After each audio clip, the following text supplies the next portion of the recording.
We have some questions that have been submitted. If any of you have questions on these cards, please hold them up so that Sandy Puglisi can get a hold of them, and then we'll try to insert them in our questions. First, and we'd like each of you to respond to this with a 2-minute answer. Watch Terry, she's tough, so if you get past it, she'll throw the card at you. We'll start over here with Debbie. This question we'd like each of you to respond. Based on the constituency that you represent, how will healthcare reform affect you? Debbie. Well, first and foremost, the complexity of administering and reporting to the U.S. Oh, I won't be like that. My green light wasn't on. The complexity of reporting and figuring out tax credits. Let me show you something. I just went to an ERISA seminar for employers. It was 2 days. We listened to 4 ERISA attorneys talk about healthcare reform, the Affordable Care Act, and what we as employers, if we continue to offer health insurance, will be required to do to report to them what we're doing. So that was mind-boggling for me, particularly, and I'm addressing my comments primarily to the small employer market. Larger employers have bigger staffs. They have the ability and the financial ability to hire people to help them to do some of these, take on some of these administrative burdens. But small employers don't. And so that's going to be a big problem for small employers if they decide to offer healthcare coverage. I mentioned earlier, is it constitutional? We don't know. We don't know if the Constitution is going to allow, or the Supreme Court is going to allow, by virtue of the Commerce Clause, the private citizen to purchase health insurance. We don't know. And if it's found to be unconstitutional, then obviously things are going to change again here. We don't know how they'll change, but they are definitely going to change in terms of the exchanges, we think. Again, theoretical, we're not sure. Small businesses will analyze financial viability and impact of offering health coverage. Will there be economies of scale, small business exchanges? Small businesses may be able to offer coverage when none was offered previously because they're going to hopefully, theoretically, pay lower premiums. And I didn't see anywhere in the Affordable Care Act a declaration that insurance premiums would be going down. As a matter of fact, for larger employers, there expects to be absolutely no change at all. Smaller employers, are yet to be seen. We don't know. It's theoretical. And let me see, I'm looking at your 30 seconds there.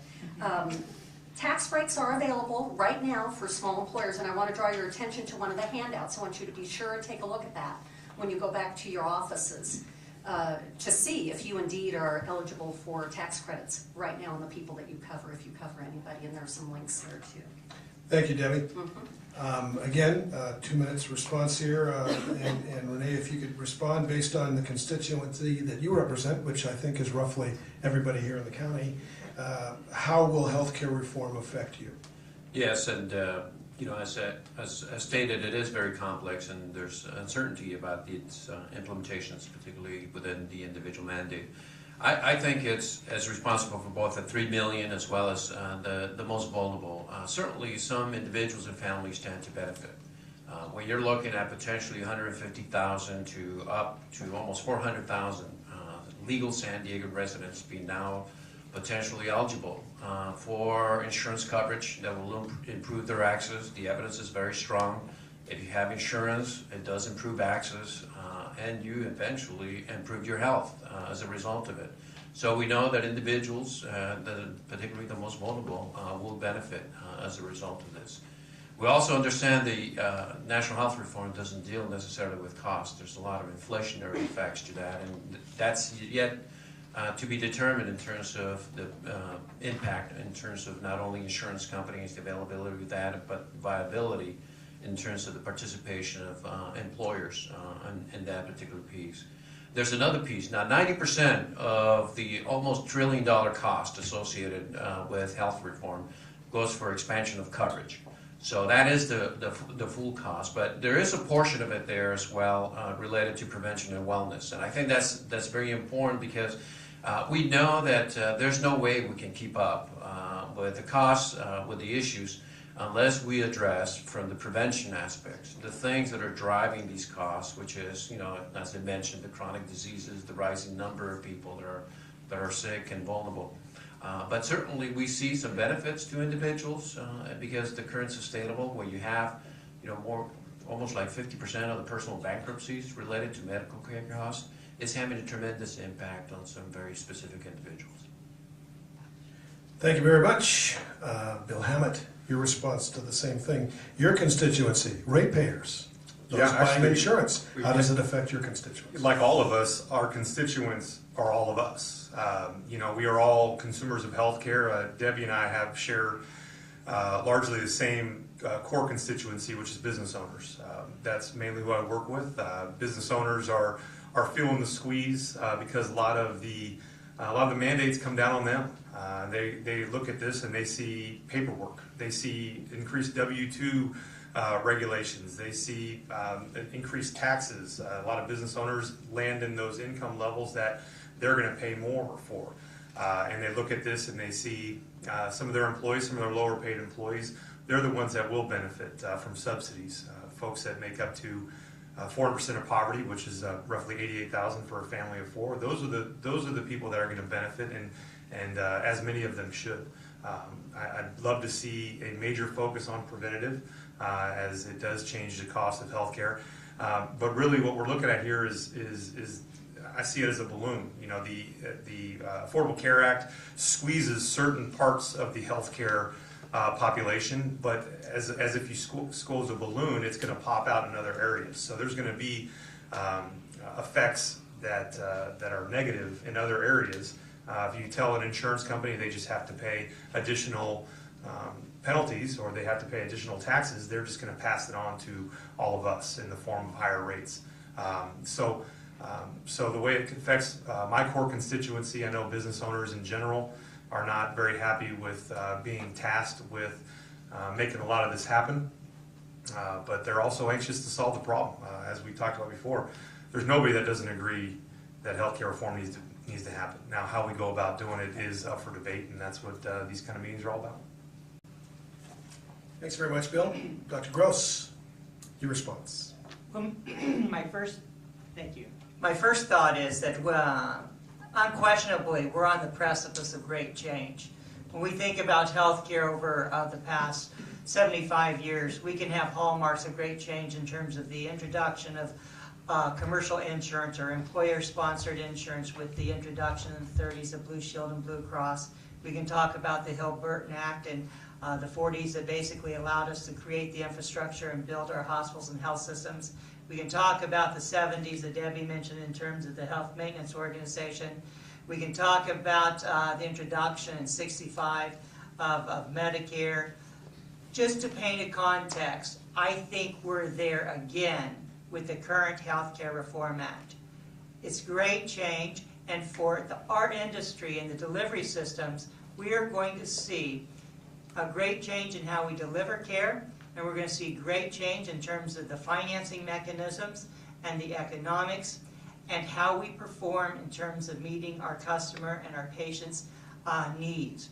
I call it we're about ready to embark upon the great era of performance. Healthcare systems are going to have to perform better than they've ever performed in the past. I also think that we're going to be highlighting a big secret that perhaps is not known to the general community. A part of our great challenge on the economics of healthcare today is a little thing called cost shifting. If you were to take a look at Medicare reimbursement today in this country, they only reimburse about 90 cents on every dollar of cost of care. If you were to look at Medi-Cal or Medicaid in this state, it's about 70 cents on every dollar on cost of care. Those are the two largest payers for physicians and hospitals and health systems. They don't cover the cost of care. How do we keep the doors open today? The cost shifting to the commercial health plans and the employers have kept us all afloat.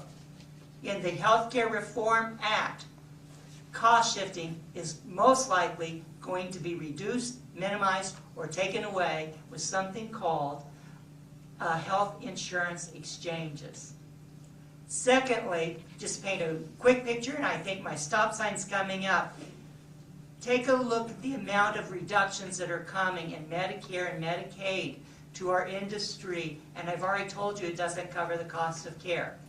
$113 billion going to be cut out of hospital reimbursement over the next 10 years. $36 billion are going to be taken out of something called our disproportionate share payments. $132 billion are going to be taken out of a program called Medicare Advantage.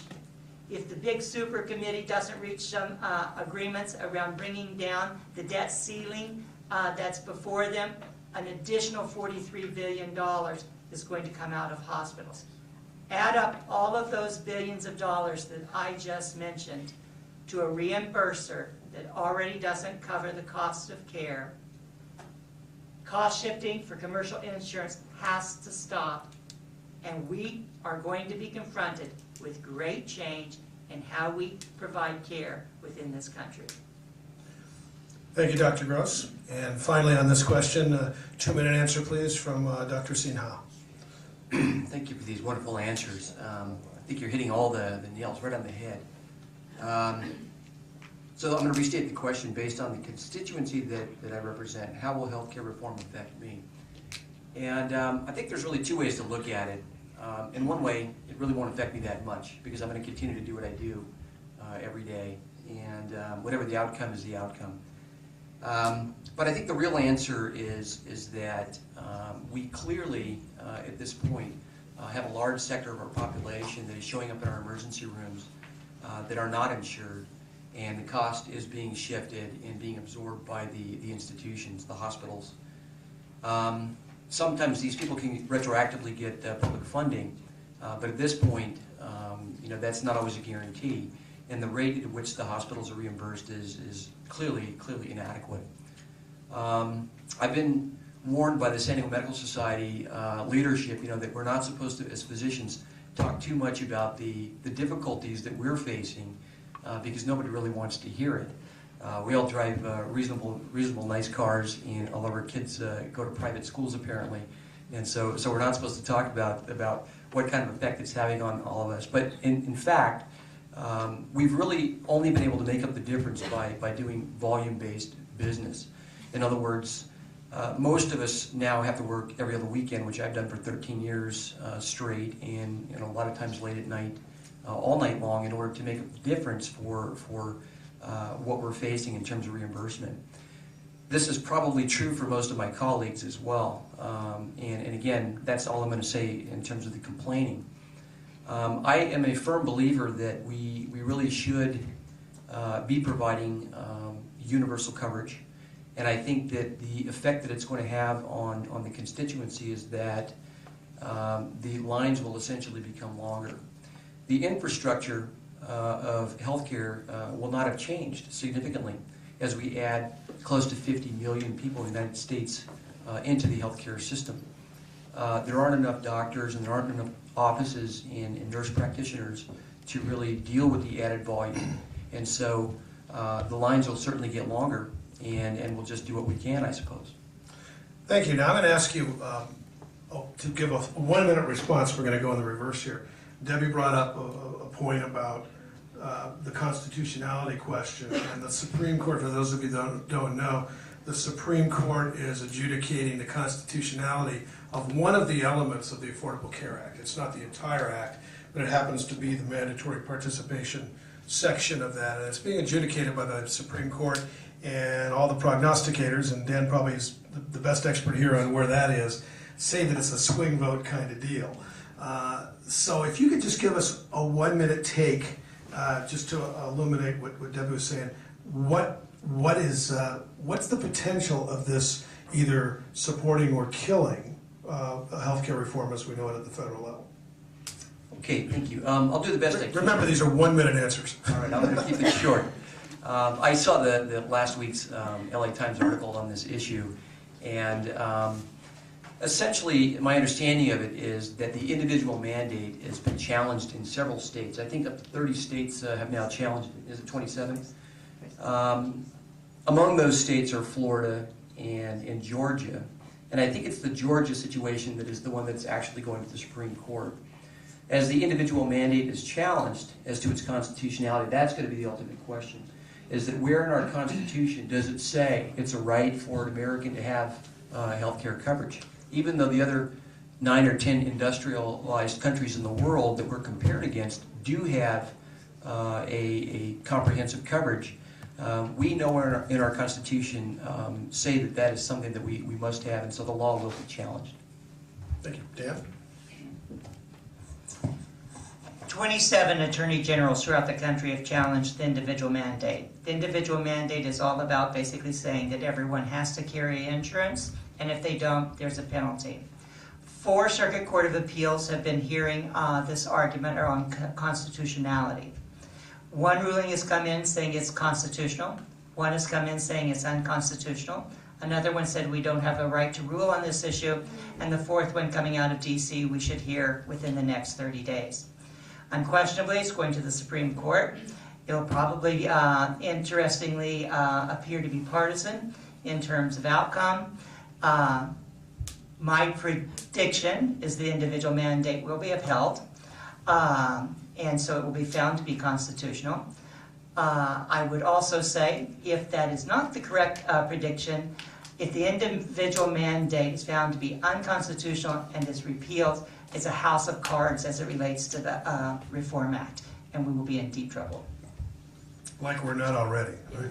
Okay. You know, it's the most fascinating most fascinating piece of this whole legislation is the constitutionality of the mandate, because on one hand, it's such a slippery slope. What they're trying to do is they're regulating inactivity. They are punishing you for not acting on purchasing something. So it's fascinating. If that's deemed constitutional, where does that end? Roger Vinson, the judge down in Florida, said, well, couldn't they mandate eating broccoli? Because we all know broccoli is healthy for you and you should have that every meal. But that's getting a little ridiculous. But just like you said, if they rule that to be unconstitutional, that's the only thing holding this house of cards up, is the fact that everybody would have to participate. The most interesting part about is it constitutional or not is this bill was thrown together very famously so fast, there was not the boilerplate language of a severability clause in the legislation, which means if one part of this is deemed unconstitutional, the entire thing is unconstitutional, which is an interesting debate in itself. I haven't gotten a clear answer from anybody if that is true. If this is unconstitutional, that does no severability clause, doesn't that mean the whole thing is gone? I don't know. But regulating inactivity, severability clause, constitutionality, it's fascinating, and I can't wait to see that. Renee? Yes, and I would hold opinion on, obviously, on the legal prospects of the individual mandate. But I'd like to comment on a couple things. One of them is that in California, we're definitely on the road to reform because the current system is just unsustainable, as indicated. And therefore, regardless of what happens at the national level in California, we certainly well on our way to reform. The second piece is that just because you mandate doesn't necessarily translate. We mandate auto insurance, and as you know, we don't necessarily have people fully insured in that regard. I think it's the dilemma in healthcare that we have, and I recall a class from one of my professors, is that, you know, once you get it, you want to use it. So as opposed to other insurances, which is, you know, you avoid it. In fact, you cover yourself against catastrophic losses. You try to do everything possible so that you won't use it. And healthcare is very different. In fact, when people get coverage, the first thing they do is they increase the demand for utilization of services. So it is a whole different kind of dilemma that we're working in terms of the health insurance markets. Thank you, and finally, Debbie, your 1 minute. My sentiments exactly. I echo all of these things. And, you know, I sure don't want to see it necessarily become unconstitutional because I think we're going in the right direction. There has to be reform. We can't do nothing. We can't go backwards. It's got to happen. In some form, this has to happen. And it's happened, as pointed out by Dan, over the last 100 years, almost. And so I don't want to see it go away, but I'd like to see it in a form where small employers can afford to offer it to their employees and where individuals can afford to have it. And that's where I'm at. Well, thank you. Going back to the other end, the next question from our audience. will healthcare reform have any impact on access to care for the citizens? Okay, I think the answer to the question very simply is yes. And the access to care issue, again, it can really divide it into those that have insurance at this time and those that don't. I think if we look at the people that do not have health insurance at this point, those people will somehow be brought into the system through this health insurance, this public assistance that will allow them to see a physician. Those that already have insurance at this point will obviously be able to maintain it, and they will also be able to maintain it at different tiers and different types of insurance. The fear that I have, again, goes back to the addition of all of these extra patients into a healthcare system that probably cannot sustain it at this time. The question I have is who's going to be able to take care of these people? How long is it going to take to get into a specialist? And we know right now that the waits can be up to 2 and 3 months, even here in East County, to see the specialist of your choice for whatever reason. Once we add these patients in, I'm worried that those waits are going to become even longer. And that can be detrimental, obviously, for patient health. Thank you. Dr. Gross, same question. Will healthcare reform have any impact on access to care for our citizens? I think definitely there will be a change in access to care. I think if you look at the basic tenets of the reform package, and if it does come to fruition, that we will find 32 million additional Americans having access to care, either by new insurance expansion programs or by Medicaid and Medi-Cal. So we will see more folks accessing our organizations. However, that will also present some great challenges. I think Suman referred to some of those. If we take a look at emergency departments today throughout San Diego County, we will find that the highest utilizers of emergency departments are our Medi-Cal population. And the reason that they're our highest utilizers is, number one, they don't have primary care providers, many of them. Remember, in the state of California, approximately 50% of all physicians take Medi-Cal contracts and provide care to that population. However, they also feel that they have an ability to access care because they do have coverage, and therefore they go to our emergency rooms. So I do think we will see emergency room crowding. I think my other access to care concern, I think was alluded to earlier, is around where will the care providers come from. We already have a primary care shortage in this country. We also find that the Medi-Cal population that access a lot of our clinics today don't have access to specialty care physicians. And the last access to care concern I have that may occur is that we will see a greater tiering of the haves and have-nots within our country. I'll briefly say that today I look at 4 categories. Those that are uninsured, those that are underinsured, those are well insured through employer-sponsored plans, and then the top tier being the concierge medicine folks who have a lot of economic resources. I think in the new reform, we will collapse into 3 tiers potentially. The uninsured will start to go away, but we'll have a bigger underinsured population. We'll have a smaller employer space, sponsored or commercial, and we'll have a huge concierge program in our country. So that will be the other kind of access and change in care delivery I anticipate. Does that mean a doctor will be able to tell you where you can go out to eat as well? Or? There you go. There you go. Okay. That was my question. That is your question? No. Do you really know what concierge No, medicine is? I do. Debbie, But perhaps take a moment 20 to explain seconds, that. 20 seconds. Concierge medicine is something that's out there basically for people that have economic resources. They basically have relationships with physicians. They pay an extra premium for the physician typically to have a smaller panel of care, and they usually have the ability to access them 24 hours a day and basically have increased personalized care and attention and directed towards what type of intervention and support they need. Let's hope not that bad. That is correct, though. That would be a bad example. That's kind of like the perception I had with our family doctor when I was a kid growing up quite a few years ago. You had that sort of feel.